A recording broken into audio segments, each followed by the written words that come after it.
My husband and I had been married for 11 years. Today, we are in our early 40s. He's the owner of a small drink stall. I grew tired of our modest lifestyle and decided to leave him for a wealthy man named John, who promised me a life of luxury.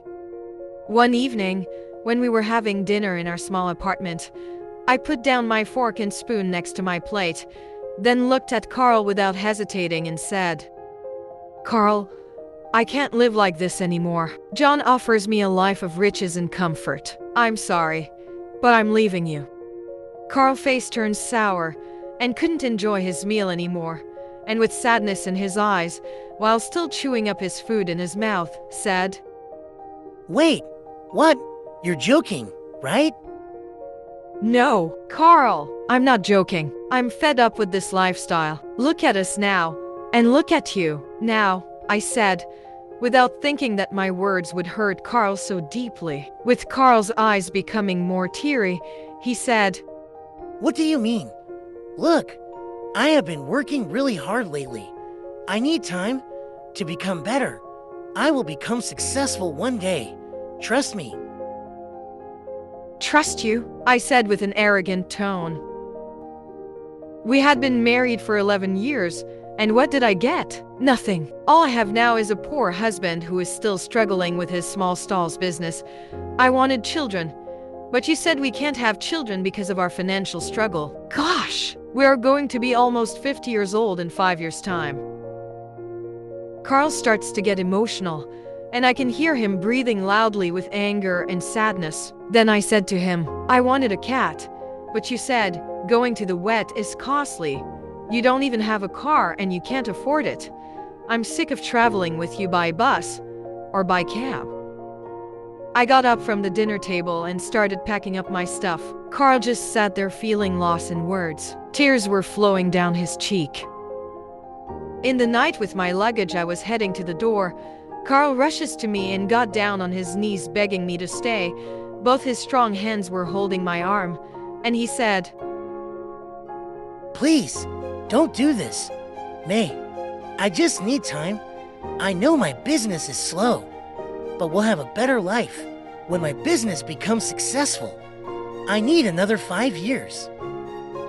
"Are you serious? I waited 11 years already, and you need another 5 years? I heard enough already, Carl. You have been saying this for like 10 years, and you don't even own this apartment. You're lucky that your late grandfather bought it for you, or else I guess we could end up sleeping on the street." Please, don't go. I know I can change. I'm trying very hard to save up some money. Give me time. Time? I had given you 11 years. 11 years? How much more time do you need? Another 11 years? I'm done, and all the money you owed me. I guess you can keep it, since you won't be able to pay me back. I push him away, crossed my arms, and have a last look at Carl still on his knees begging me to stay. I felt a sense of pity for him, but my greedy heart was telling me to leave him. "We'll sign some papers tomorrow. I guess you know what it is." John then arrived at our doorstep, and he was shocked to see Carl on his knees, but he didn't say anything. Heartbroken, Carl watched me walk away with John, wondering if he had made the right decision to pursue his dream of opening a drink stall. Over the years, I discovered that John was not the man I thought he was. He cheated on me constantly, leaving me feeling empty and betrayed. I found out that he had been bringing home women to sleep with him when I was away. "John, how can you continue to hurt me like this? I left everything behind for you, and this is how you repay me," I said with anger. Huh, so what? That's probably my business. If you don't like it, then get out of here.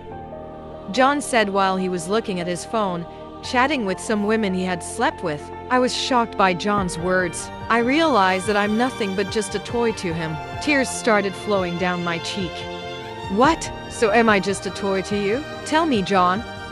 Huh, toy, hey. I know what you are. You're nothing but a gold digger. You will leave me if I end up like your broke ex-husband. Right now, will you excuse me? John then grabbed his car keys and left the apartment to meet his women. I felt a sense of anger, jealousy, sadness, and disappointment. I was heartbroken. One day, as I was wallowing in my misery, I received news that Carl's drink stall had become wildly successful. He now owns a few cafes and has become a wealthy man and has even married a girl named Jean. Curiosity piqued. I decided to visit one of Carl's cafes and see the life that could have been mine. To my surprise, Jean greeted me with genuine warmth and kindness. Hi, and welcome to our cafe. Wow, I have to say, you're one stunning lady. Jean said with a warm and friendly smile. Oh, thanks. I'm looking for Carl. I see. The owner, okay, I'll ask him to see you. Jean then went to look for Carl, and a minute later, Carl introduced me to Jean. Wow, you have eyes, Carl. You know, Carl talked a lot about you. Oops. I have to rush back into the cafe now. Nice meeting you. May, it's been so long. I'm glad to see you're doing well. Please, have a seat and let me serve you my finest drink. Thank you. How did you two meet? Well, she was having a hard time with her ex-boyfriend, and she starts coming to my stall almost daily, seeking for my advice. We also helped each other, went through our bad times, and then she starts asking me out. And yeah, that's how we got together and married. I see. She's young. You're one lucky man. I'm happy for you, I said, feeling regretted but still happy for Carl. Carl, I made a terrible mistake. I left you for wealth and ended up with nothing but heartache. I'm sorry for what I did to you. John is not the man I used to know. He's a cheater. May, life has a funny way of teaching us lessons. I've learned that true happiness comes from within, not from material possessions, and I hope you can find it too. Touched by Carl's forgiveness and wisdom, I realized that I had been chasing after the wrong things all along. I had let my greed blind me to the love and happiness that had been right in front of me. Deep in my heart, I realized that I still have feelings for Carl, but he's happily married with someone who deserves him, so all I can do is be calm and enjoy his company. Carl, thank you for showing me the error of my ways. I hope I can find the happiness you found with Jean.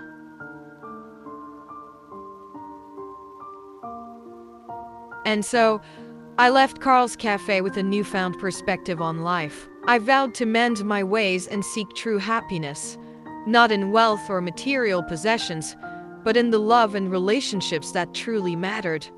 I should have faith in Carl. Not believing in him was a terrible mistake.